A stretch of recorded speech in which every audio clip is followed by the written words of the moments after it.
I'm Stu Eizenstat, Chair of the United States Holocaust Memorial Council.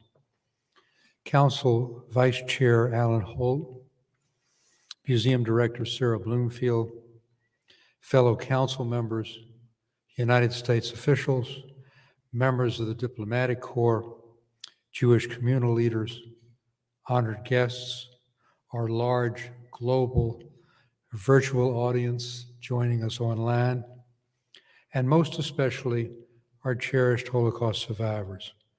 Welcome to this cherished institution for a very special event to welcome and hear from our country's new US Special Envoy to combat, monitor anti-Semitism, my dear friend, Ambassador Deborah Lipstadt, who I have the privilege of introducing. Being named as chair of the museum's governing council is life coming full circle for me. My recommendation in April of 1978 to President Carter as his White House domestic policy advisor to create a commission on the Holocaust chaired by Elie Wiesel led to the creation of this museum. None of us could have possibly imagined the enormous impact this museum has had 47 million visitors later, the vast majority non-Jewish. It's become an integral part of American society, with FBI agents, military and law enforcement officers training here, as an educational resource for teachers and scholars, visited by students nationwide, as well as heads of state and senior government officials from all over the world. I also have been involved through 5 administrations for 4 decades in helping secure a measure of justice for Holocaust survivors. It's fitting that Ambassador Lipstadt's first public lecture as Special Envoy to Monitor and Combat Antisemitism takes place in this institution. Anti-Semitism was the core of Nazi ideology. Hitler's original goal was to make Germany Judenrein, free of Jews. The final solution came later, when he saw the world and the United States repeatedly turn its back on Jews. At the Berlin Olympics, in refusing to lift immigration quotas, in denying landing to the SS St. Louis for 900 Jewish German refugees, having 1 million unused visa slots, and so much more. The sad truth is that with high levels of anti-Semitism at the time in the United States, FDR worried that he would lose public support for the war effort if this was seen as a war for the Jews.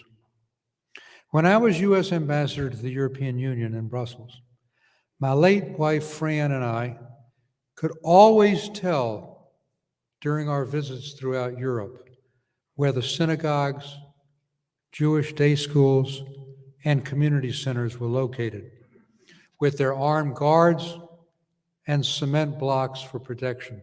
And we literally said to each other so frequently, this will never be needed in the United States. Now most of our temples and synagogues and community centers must have special protection. Ambassador Lipstadt faces unprecedented increases in anti-Semitic violent incidents and rising Holocaust distortion, denial, and ignorance. Imagine what it must be like for the 10,000, that's correct, 10,000 Holocaust survivors in Ukraine today, who in the aftermath of their unprecedented tragedy as young people thought that never again really meant never again. There is a triple irony. They survived in their youth by hiding and fleeing. Now they must do so again in their advanced age. And they must do so from the brutality of a leader of Russia to which many had fled for safety during World War II. And the third irony, they're finding safety in Germany, which had been the citadel of the Holocaust, and Poland, where the Nazis killed the greatest number of Jews. President Putin has repeatedly tried to justify his unprovoked invasion of Ukraine by misappropriating the Holocaust, falsely claiming it is for denazification and the prevention of genocide.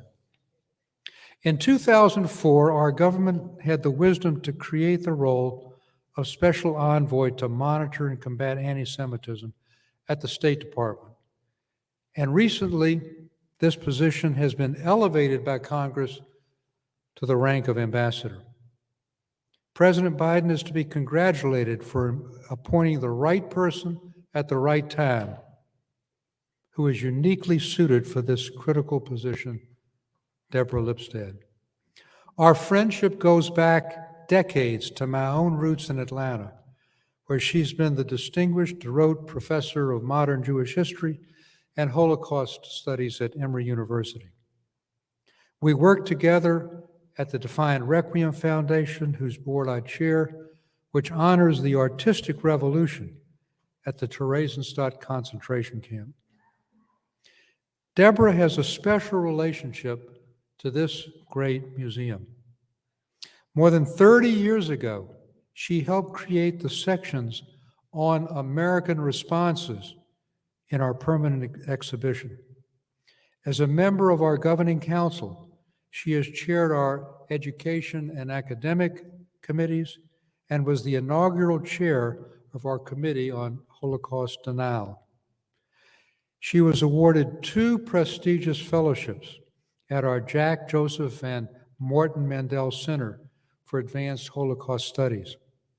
She wrote a path-breaking book on Holocaust denial that led to a lawsuit she courageously won in the United Kingdom against one of the world's most prominent Holocaust deniers, David Irving. She's also the author of numerous books and has received the National Jewish Book Award no less than 3 times. Deborah has spoken many times from this podium. Today she speaks, however, not only as a scholar, not only as a teacher, not only as an author, not only as a friend, but as an ambassador representing our great nation. It's my distinct honor and privilege to welcome Ambassador Deborah Lipstadt.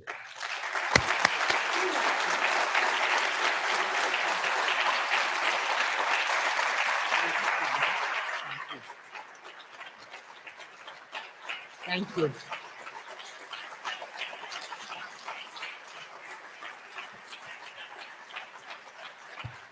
Thank you very much. It's been a long time coming. Thank you, Stuart. You too have been my friend, colleague, compatriot, and interlocutor for more years than either of us probably wants to admit. I am very grateful. But it is not just I who is and should be grateful to you. Anyone who benefits from the United States Holocaust Memorial Museum's multiple activities, both inside and outside this building, anyone who was forced into slave labor by the Nazis, anyone whose property was confiscated, and so many others, owes a debt of thanks to you, Stuart Eizenstat. You have left and continue to leave a mark on this nation. I feel blessed to call you my friend. Our nation is blessed to have you among its public servants.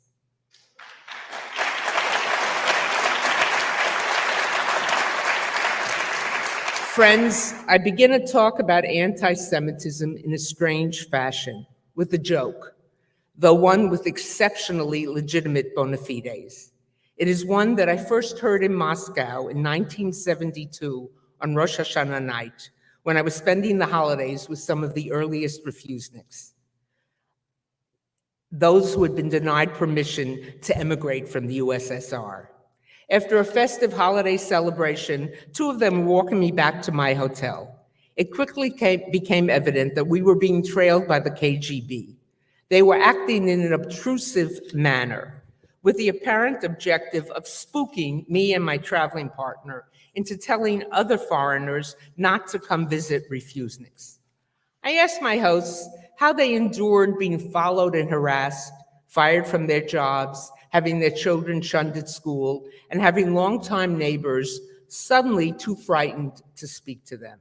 Smiling, they said, "We are fighting for what we believe in, the freedom to emigrate." "Is that enough?" I asked. "Well," they responded, "we also use humor," and they told me this joke. Word goes out in Moscow that GUM, the famed department store, which in the Soviet era had few consumer goods on its shelves, was to receive a shipment of shoes. Though it was the dead of winter, people immediately formed a long queue and waited overnight in the bitter cold. The next morning, anticipating the opening of the store, they were disappointed when nothing happened.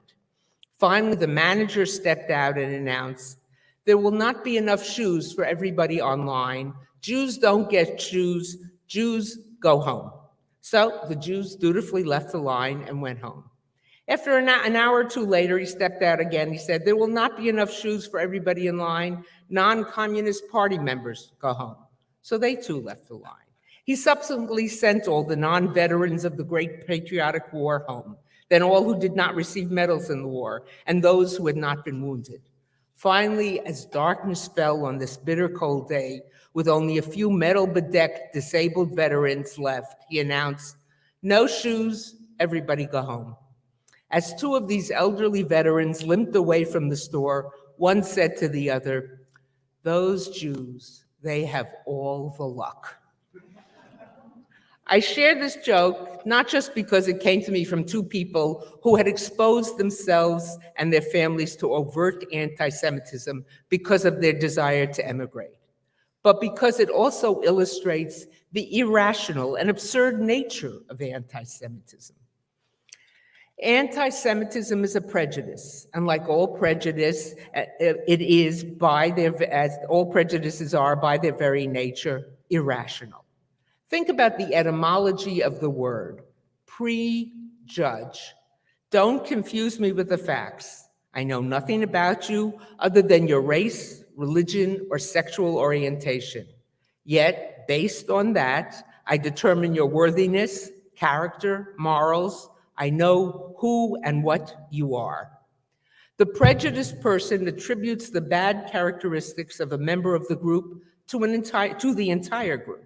If a member of the group in question does something that the prejudiced person finds unacceptable, he or she will declare, "Oh, the XYZs, they're like that." The actions of one become the actions of all. If a few do wrong, all are held accountable. And conversely, should the person in question not act in a manner supposedly typical of the group, the prejudiced person opines, "Oh, she's one of the good ones. She's not like the rest." However, anti-Semitism has unique characteristics which make it different from other prejudices and consequently more difficult to combat. First of all, there is its age-old nature. Anti-Semitism is often called the oldest prejudice. Few, if any, other prejudices have such ancient roots and consistent histories. The anti-Semitic charges are so old that many people accept them as fact. Jews are like that. Secondly, unlike most prejudices, anti-Semitism comes from many different places on the political spectrum. It doesn't emanate from one particular place, orientation, or political outlook. Thirdly, unlike other prejudices, anti-Semitism is a conspiracy theory. Conspiracy is the prism through which the anti-Semites' view of the Jew is refracted.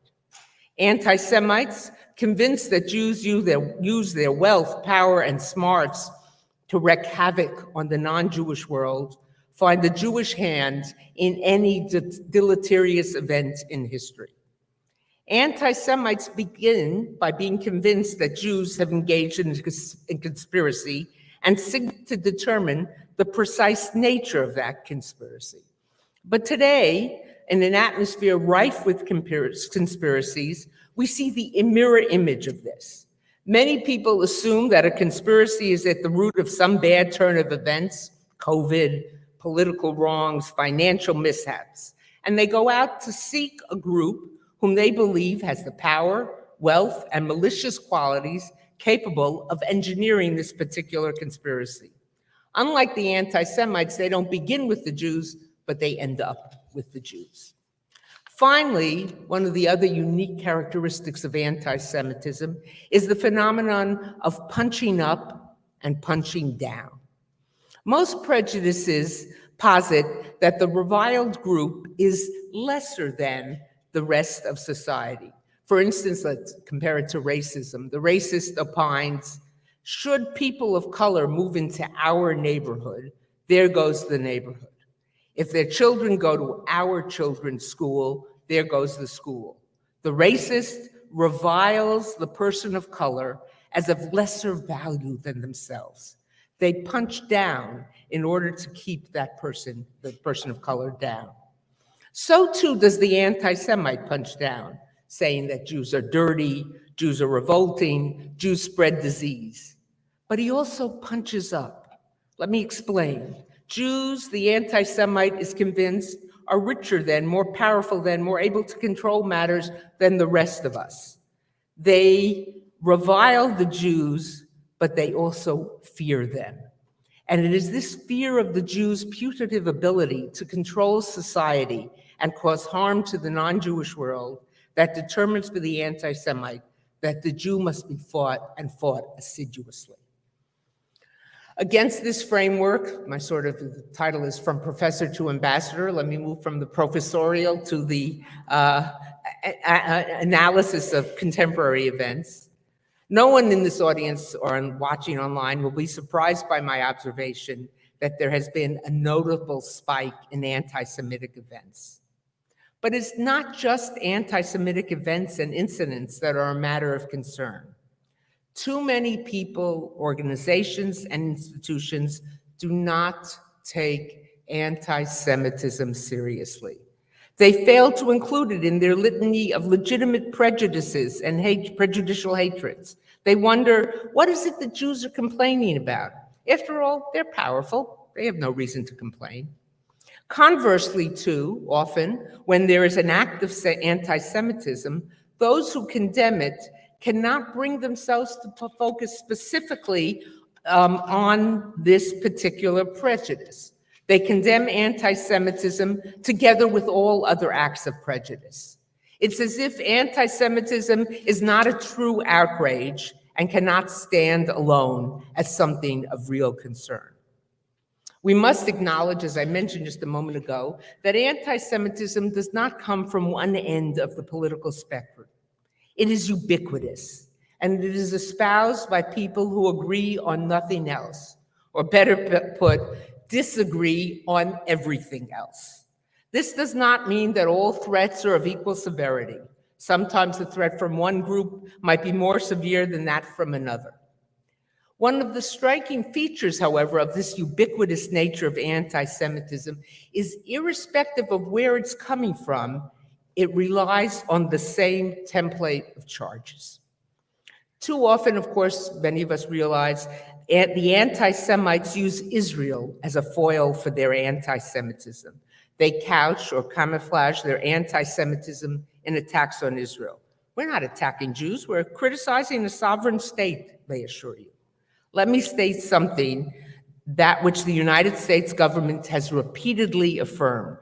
Criticism of Israeli policies is not anti-Semitism. In fact, as I said earlier in an interview, if you want to hear criticism of Israeli policies, go to a cafe in Tel Aviv, or depending on the government, a cafe in Jerusalem or someplace else, or go to the Knesset. They speak very quickly, but if you follow, you'll hear real criticism. But when there is an imbalance in the criticism, a failure to see the wrongs of others, an attributing of blame to only one party, and the use of double standards, one is compelled to ask, what's the basis for this imbalance? When Jews are denied rights that are accorded to every other group, one is compelled to ask, why this imbalance? The answer is often self-evident. And then again, in recent months, we have seen thinly veiled, and in recent weeks, not so thinly veiled, anti-Semitic tropes being utilized to stir nationalist sentiment and justify a war. Russia's leaders have repeatedly engaged in egregious Holocaust distortion. Their blatant fabrications and lies abound. They justify an invasion with the reprehensible accusation that the Ukrainian leadership constitutes Nazi filth. They make fanciful assertions about Hitler's origins, and in other ways exploit the Holocaust and the suffering of World War II. I, who have spent a lifetime studying one of the most shocking events in history, who has been forced to defend herself in court against lies of Holocaust deniers, who thought there was nothing in this arena that could surprise me, has been stupefied and, more importantly, outraged by this exploitation of history and the suffering of the Holocaust and World War II for a cold-blooded war of choice. What we are hearing from Russian leaders is a form of Holocaust denial. Maybe not hardcore denial of the facts themselves, but softcore denial, the rewriting of the facts to serve other ends. This twisting of the facts, this turning of victim into victimizer or perpetrator into victim, is equally dangerous as denial of gas chambers and mass annihilation. Turning to the rest of the European continent, something is very wrong in our world when, according to the European Commission data, 9 out of 10 European Jews consider anti-Semitism to be a serious problem. France, Germany, the Czech Republic, together with other European countries too numerous to enumerate, have all witnessed upticks, if not surges, in anti-Semitism. Conspiracy theories, whether they concern COVID-19 or an array of other charges, abound. In many countries, Jewish parents whose children attend Jewish schools instruct their children to remove their school uniforms when walking in the street. But we must recognize also that not all threats to the viability of Jewish life come in the form of anti-Semitic attacks. Legislatures and courts in various parts of Europe are on the verge of adopting laws banning Brit Milah, ritual circumcision, and Shechita, ritual slaughter of animals. The dismaying irony of some of these developments is that they occur in countries that treat freedom of religion or belief as a bedrock principle. But if a select group of people, in this case both Muslims and Jews, cannot live a viable religious life, can we really say there is freedom of religion? But our eyes should not be just on the European arena. In Latin America, anti-Semitism prospers, it thrives. It is to be found on the internet and on the ground. Chile's relatively small Jewish community feels vulnerable. The lack of accountability for the 1994 AMIA bombing has long disturbed the Argentinian Jewish community and Jews worldwide. Governments and civil society must openly and vigorously fight anti-Semitism. It must be fought for the welfare of their Jewish citizens. That alone would make the fight against anti-Semitism an important goal. But there is another significant reason for any government to be concerned about the existence of Jew hatred within its boundaries, irrespective of what particular segment of society it emanates from. Jew hatred, anti-Semitism, is a threat to the stability of all governments. History has shown that there is virtually no government, irrespective of its political orientation, that can thrive or has thrived when it harbored deep-seated anti-Semitism in its midst. My appointment is to the State Department, which means I must cast my glance outward across our borders. However, it would be wrong to assess anti-Semitism in foreign lands without acknowledging its existence within our own country. The litany of places that have witnessed anti-Semitic attacks in the United States in the past 3 years is known to all of us. Pittsburgh, Poway, Jersey City, Muncie, Colleyville, and virtually daily on the streets of Brooklyn. And then there was the Unite the Right rally in Charlottesville in August 2017, the event that President Biden points to as prompting him to run for president. From the chants, Jews will not replace us, to the beating of Black bystanders, Nazi symbols and ideologies were evident everywhere. It was a stunning example of how anti-Semitism and racism, hatred of Black Americans and hatred of Jews are inexorably intertwined. The accusation by the Charlottesville organizers that Jews were and are behind an attempt to destroy white Christian America have been adopted and adapted by racially or ethnically motivated violent extremists in Europe and beyond. It's increasingly hard to differentiate between anti-Semitism that is foreign and that which is domestic. The hostage situation in Colleyville, Texas, took place in a synagogue in the United States. The hostage taker was radicalized abroad. The Biden-Harris administration is fully committed to fighting anti-Semitism wherever it occurs, in the classroom, on the campus, online, in political venues within our borders and beyond. But I would be remiss to conclude this talk without taking note of positive developments. You're thinking positive developments in a talk on anti-Semitism? There are some. First of all, the Abraham Accords.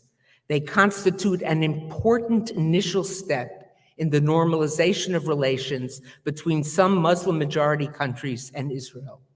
Working together with the countries that have signed on to the accords and the normalization agreements, we can address some of the violent, extremist anti-Semitism, which often has lethal consequences. We can forge partnerships with those and other governments in the Middle East and beyond to foster interfaith dialogue and reduce the misunderstanding and intolerance that have tragically characterized relationships among the Abrahamic faiths in the region in recent decades. Secondly, also a positive development, we must recognize and acknowledge the significance of the fact that there exists an office such as mine and has been one for 4 administrations. One of my predecessor is sitting right here, Allan. We sit but a few feet from a compelling exhibit on Americans and the Holocaust. The American government of that era, the executive, the Congress, and the very department for which I now work, reacted very differently to anti-Semitism than has the Biden administration and its immediate predecessors. Imagine, Stuart Eizenstat mentioned the SS St. Louis. Imagine if when the ship, the SS St. Louis, was being turned away from Miami shores, there'd been an office such as mine, with someone empowered to speak truth to power, and who could say, we must do more. We are condemning people to an unimaginable suffering. We are enabling Nazi anti-Semitism. I've also been encouraged by the fact that in recent years, many countries and international government organizations have not only recognized the seriousness of this problem, but taken proactive steps to combat it. In October 2021, the European Union announced its first ever strategy on combating anti-Semitism and fostering Jewish life. The Netherlands and Romania have joined Germany, France, the United Kingdom, and many other countries in appointing national anti-Semitism envoys and coordinators. The Organization of American States has appointed its first ever commissioner to monitor and combat anti-Semitism. Other countries are actively considering doing so.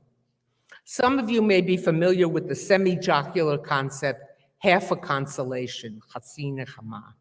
These new and existing appointments are a welcome sign, and we celebrate them, even as we regret deeply and profoundly their necessity.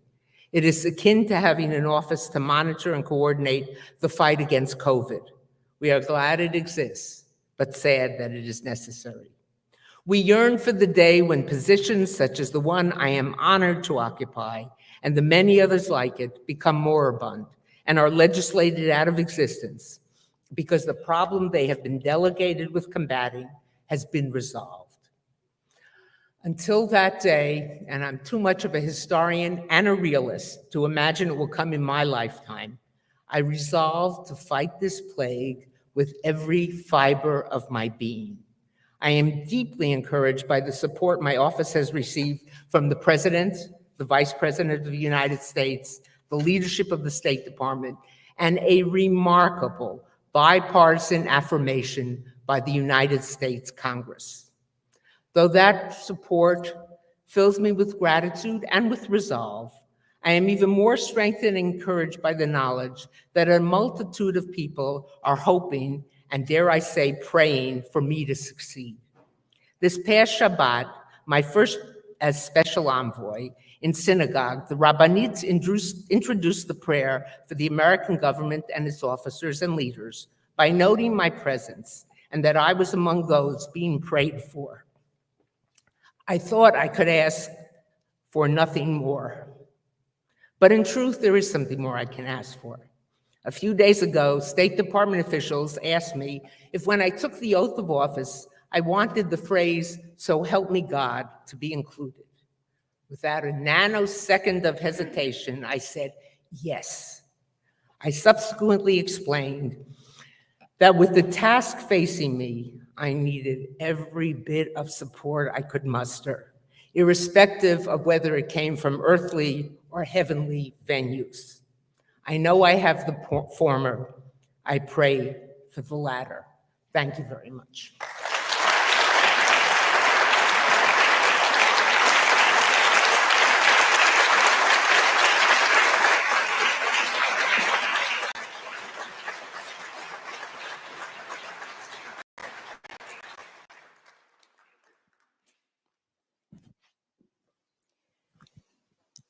I'm a little forgot too.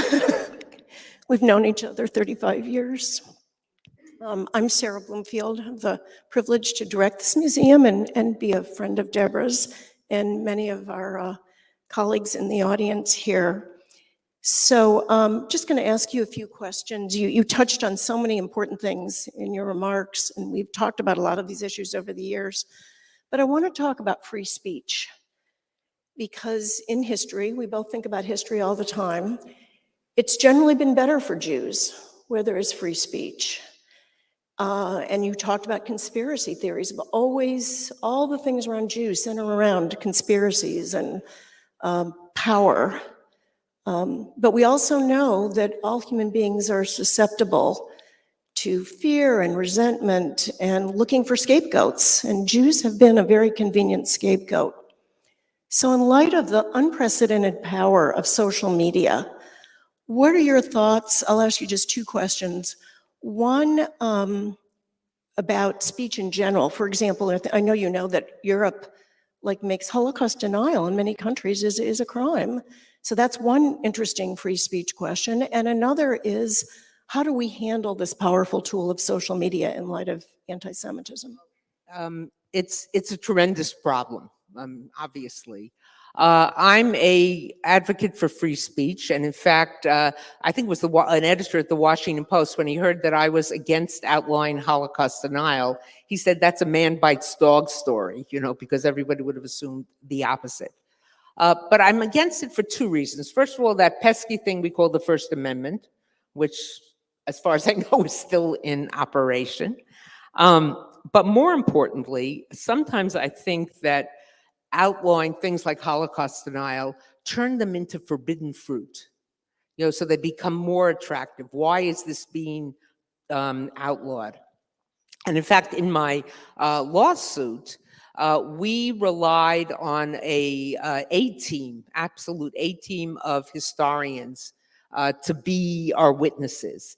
And we showed the fallacies of deniers' claims by showing that they were untrue, by tracking the footnotes, going back to the sources. And I think that was one of the reasons for, not the only reason, but for the weakening of hardcore denial. So I'm for free speech. However, I think there's free speech and there's incitement. There's free speech, I'm going to say horrible things, and there's speech that says, let's go down the block. There's a Jewish kids there, and, they control the world, or their parents control the world, or whatever it might be. And that bothers, that's incitement. It's against the law, and it generally results in bad things.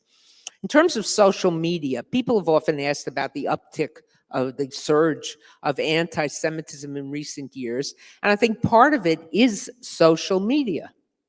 When I first began working on this topic, if you wanted materials on Holocaust denial, you had to, get them in a plain manila envelope with no return address to a post office box. Now you flip on the internet and you get it within 30 seconds. I don't know, every once in a while, certainly when I was at the Mendel Center, different colleagues and I would put in Anne Frank just to see how many entries down before you got to denial of the truth of Anne Frank's diary.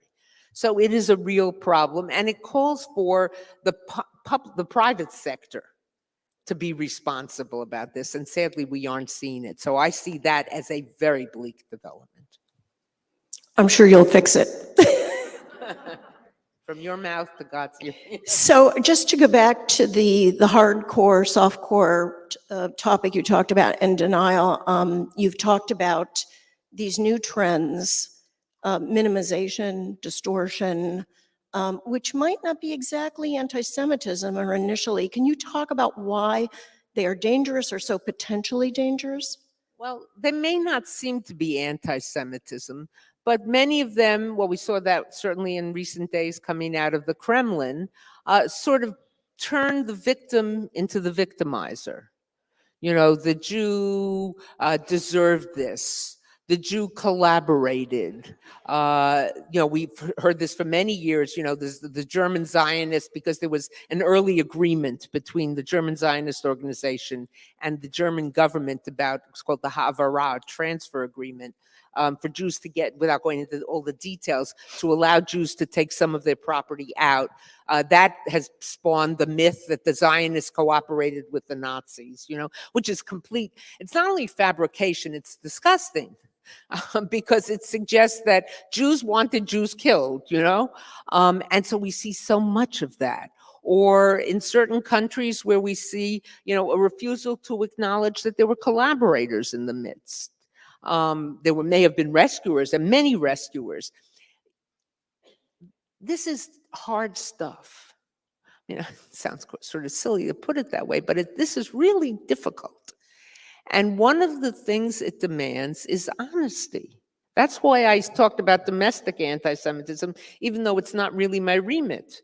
Because it's very easy to say, oh, over there, there's that, and over there, there's that in this country, north, south, wherever it might be across the Atlantic South. But we also have to acknowledge our own mistakes. And my sins my shortcomings do I declare, does our country declare? That doesn't mean we don't fight them overseas, but I think it's here too. When I hear you talk, this is about what this institution stands for, which is, as I always say, history matters and truth matters. And I'm reminded of the fact in the early days, I was here for the dedication. I was here when we were on, I'm going to age myself, 2000 L Street, where the offices were. And no one was quite sure the museum would make it, would be built. In fact, I was telling some of my colleagues as we were entering the building that when the museum was first being built, one of the suppositions was that it would get visitors from the overflow from the Mint. People would go to the Bureau of Engraving and not be able to get in. Okay, let's go to the Holocaust Museum. And it's the exact opposite, and no one quite expected this to happen. But Elie Wiesel of blessed memory used to talk about this being a living memorial, that it couldn't be just an institution, and Stuart, I'm sure, remembers this well, because in the many debates, what it should be and where it should be and how it should be, etc. It wasn't supposed to be just a static museum. and Senator Danforth, who was one of those who wrote the original, you know this better than I, the original legislation, talked about it to be a warning sign. And one of the first committees that was created, I think Ruth Mandel chaired it. She was the vice chair of the council and a baby on the SS St. Louis, that it was to be a committee on conscience, that the United States government would never sit idly by and let something like this happen again. And it has turned into a very important part of the museum. I think of it as a warning and an inspiration. And one reflection I have in light of listening to your remarks is that I remember in the early years, people would ask American visitors, what is anti-Semitism? And I wonder today if they still ask that question. I think some people still do. I think some people, as I said in my talk, still have a hard time taking it seriously, unless, and I don't say this jocularly at all, unless Jews are dead. Jews die. Pittsburgh, Jersey City, hypercacher in Paris, wherever you want. Then they suddenly stop. But if it's something else, it gets forgotten very quickly. It's not taken seriously. Jews don't present, at least at first glance, as many other victims of prejudice. So people wonder, what are they worried about? And if you look, this isn't the only place. I know the historians here deal with this era far more than I do. But if you look at Weimar Germany, and my father was in Weimar Germany, my family was in Weimar Germany, Jews sat very securely. Democracy and explosion of art and explosion of all sorts of things. Or you look at France, you look where Jews thought, well, we're part of this society. We're Israelites, we're not Juif, the differentiating between the different categories of Jews. Didn't help, it didn't help. Right, I think most people think if you had asked what country at the beginning of the 20th century would seek to eliminate all of European Jewry, you wouldn't have picked Germany. Pick France. Because of the Dreyfus, or Russia. That's right. If I could go back to Russia for a minute.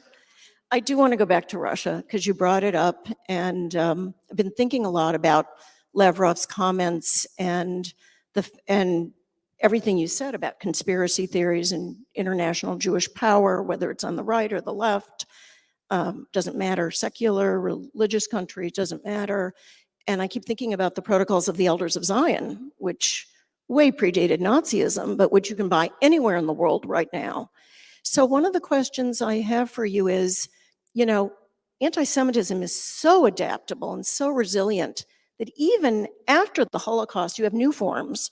Holocaust denial, which you're the expert on, minimization, glorification. We didn't finish the job. 6 million were not enough. We see those sweatshirts. Then you have someone like Lavrov, and I wonder, or anti-Zionism, another new one. Are they really new, or is this still that same old strain of conspiracy power, dehumanization again? Both. It's the continuing strain. It's the same themes, but it's adaptable. It's not the same in every place. It's not the same in every generation, but it's the same template. Jews are rich. Jews are powerful beyond carrying more weight in society. Small group, the elders of Zion, sequestered in a room but controlling things. Smart, but not in a good way, in a nefarious way. Clever, crafty, cagey. They know how to punch above their weight. And the other thing, the fourth thing, in fact, I learned it from one of the teachers from a Catholic school who came here to talk about his work, the idea of the Jew as devil. In theology, in Christian theology, the devil does his handiwork and disappears.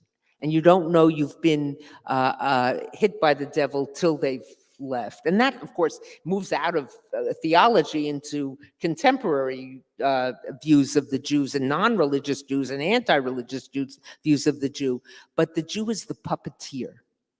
The Jew is the puppeteer manipulating the puppet behind the scene. So that's the template in different forms that has migrated, but it adapts. So it's not always the same, but it adapts to this situation.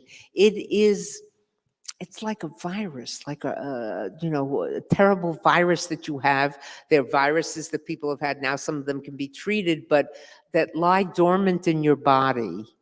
But then you have a pressured situation. Something bad happens, and suddenly they explode. They emerge. Anti-Semitism is like that.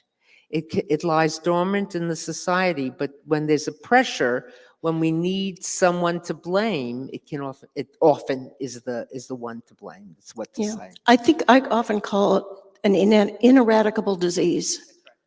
And you even have it in countries where there are no Jews, never have been Jews. You have anti-Semitism without Jews. That we've seen that over and over again. Absolutely, absolutely. So you are going to be representing us abroad, and you're going to work in many countries around the world. And one of the things that I think we see that you have anti-Semitism sometimes from or enabled by governments, but also societal leaders, political or intellectual leaders. But you see a lot of on-the-ground anti-Semitism, thinking now, particularly in Europe, where you've seen at soccer games, at parades.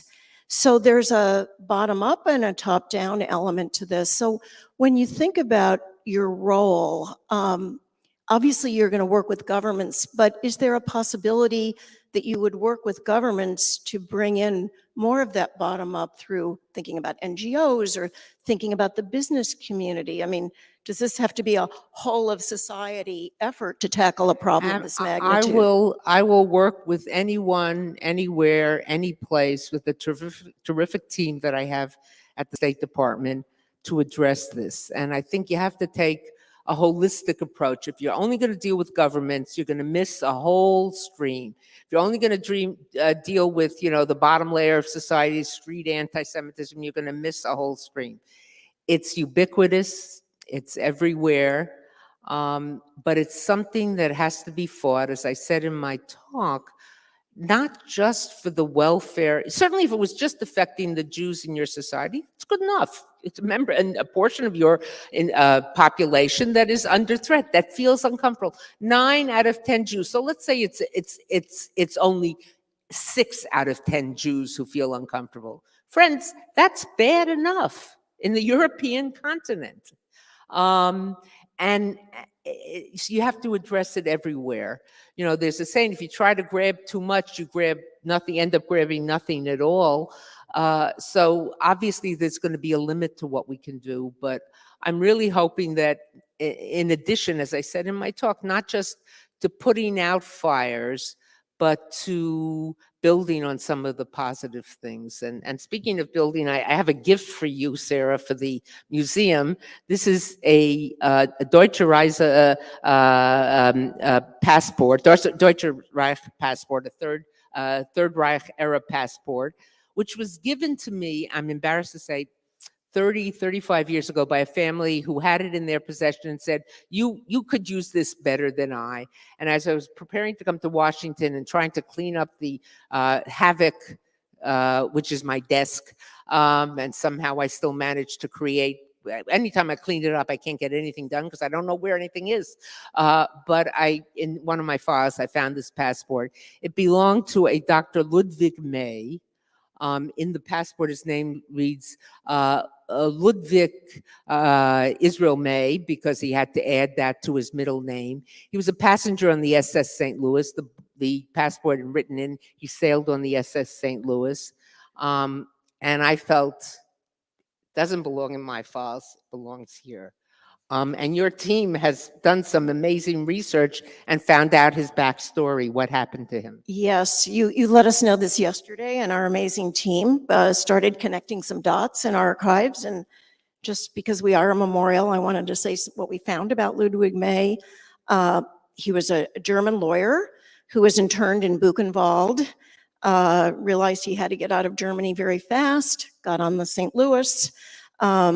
Obviously not admitted to this country. He was one of those sent back to France, Fortunately, he escaped to Switzerland and eventually immigrated to the United States, 1947. Went to Oklahoma City, where he died in 1973 and is buried in the Jewish cemetery there. You know, this SS St. Louis has come up a number of times in Stuart's remarks, my remarks in this. It's emblematic. It wasn't the only ship. There were other ships that tried to come here. But 970 Jews, it's not the exact number. If Sarah Ogilvie is here, she'll know the exact number. But on that ship were seen as too much of a threat to the United States to let them in. When we think back on that, you know, I have a cousin.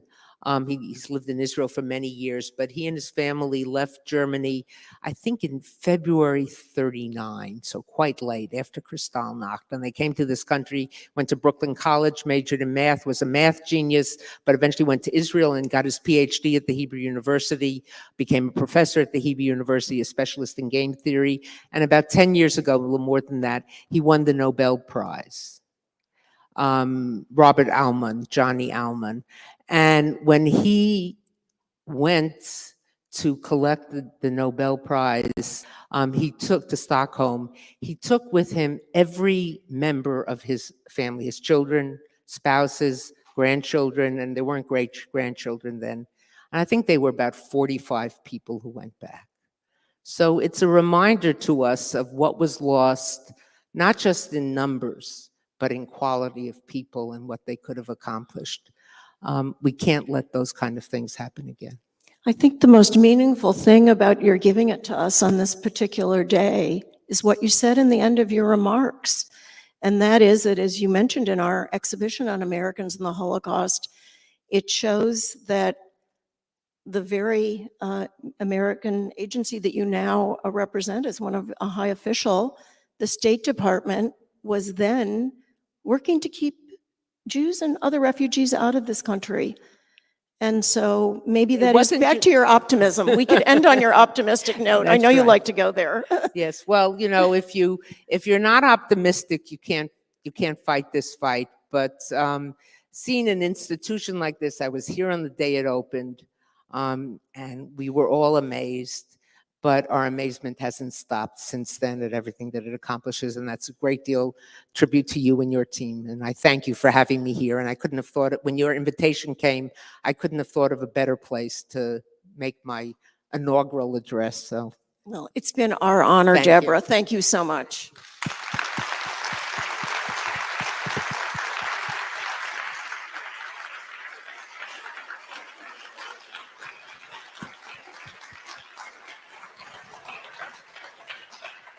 And now it's my great pleasure to introduce the museum's Vice Chair, Allan Holt.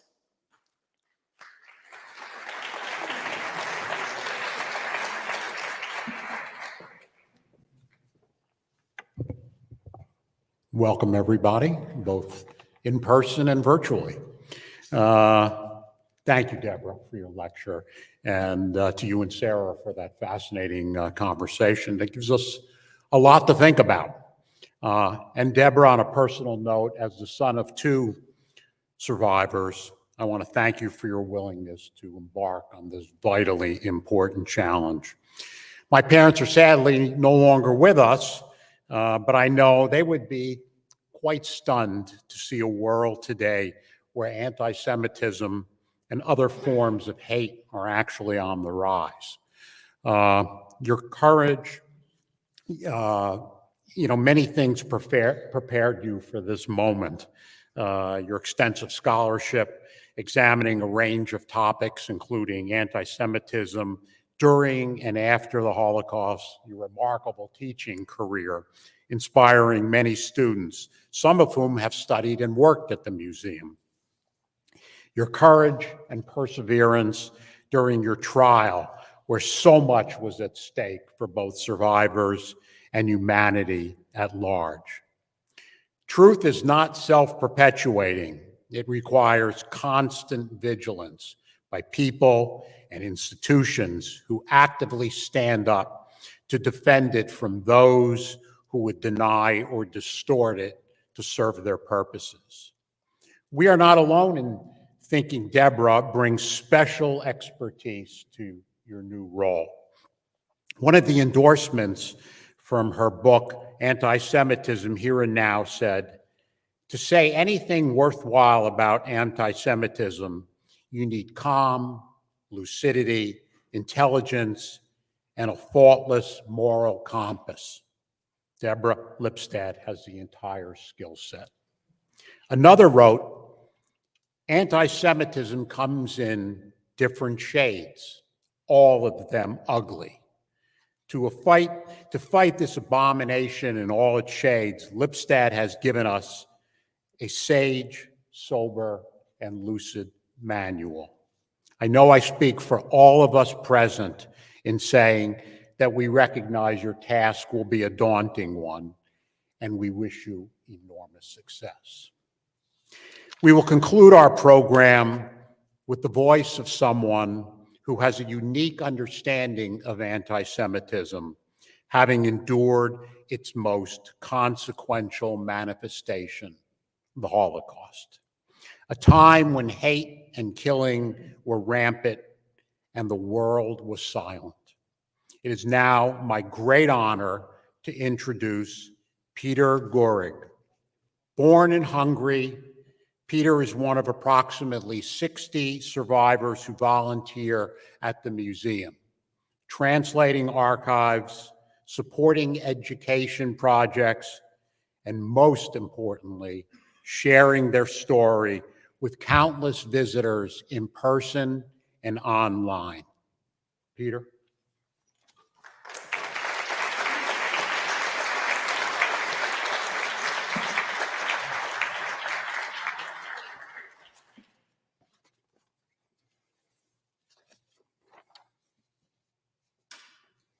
Madam Ambassador, distinguished guests, there is a collage of pictures on the third floor of this museum, a collage of pictures of Hungarian Jews disembarking the cattle cars at the infamous platform of Auschwitz. In the picture, you see grandmothers with their granddaughters. You see elderly couples, and you see many, many, many children.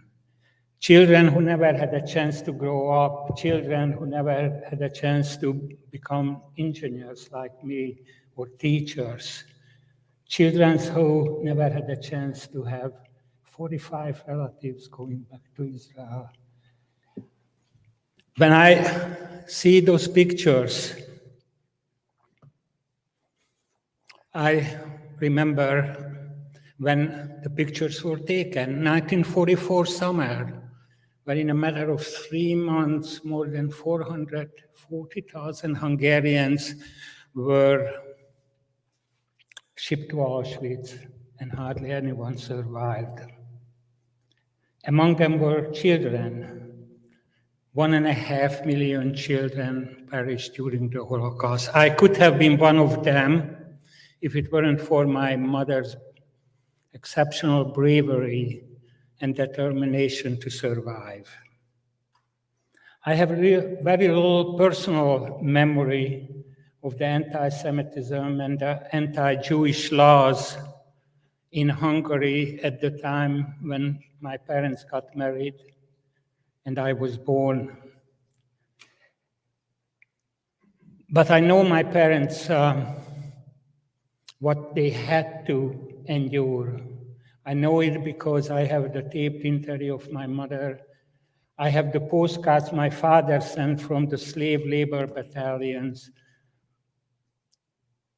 And I have the memories of the pictures of them. And they had to endure the suffering for one reason and one reason, because they were Jewish. My father couldn't get into law school because of discriminatory restrictions on Jewish students. My father was not conscripted into Hungarian army, but into the slave labor battalion because he was Jewish. Jews, including my mom, were forced into ghettos and designated houses marked by yellow stars of David, just like we, the surviving Jews of Budapest, who had to wear the yellow star of David. I cannot emphasize enough the importance of your work at this time. As I speak here today, there is a war going on in the very land where my mother was born and where my father died. Ambassador Lipstadt, I don't know your job description, but I know that your work is cut out for you. I know that you will generate reports, government reports about anti-Semitism, about human rights, about religious freedom. My hope is that in the coming years, these reports will result in the elimination of the double standards held against the Jewish state, and the ongoing attack in Israel will stop. Had Israel existed during World War II, during the Holocaust, my family would have had a refuge. Ambassador Lipstadt, people before me already said that you have a proven track record. The same courageous stand you manifested against the infamous Holocaust denier, David Irving, will help you to fulfill your mission. Your job will not be easy. I'm sure that you know it. It will not be easy, and there will be time when you might feel discouraged, disappointed, even let you down. If I may, I have an advice for you as a Holocaust survivor and as a proud citizen of this country, a proud American. And the advice is the very same one you gave to your student, Abigail, in the last paragraph of your book. I'm sure you know what it is, but for you, everybody in this room, Madam Ambassador, be strong and of good courage. Madam Ambassador, be strong and courageous. So help you God. Thank you.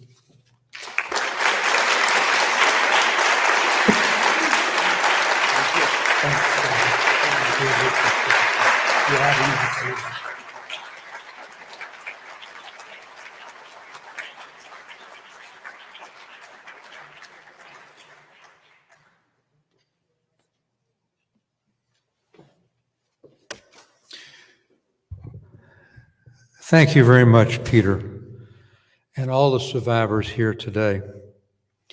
Thank you, Deborah, for being with us and for your powerful, powerful inaugural message.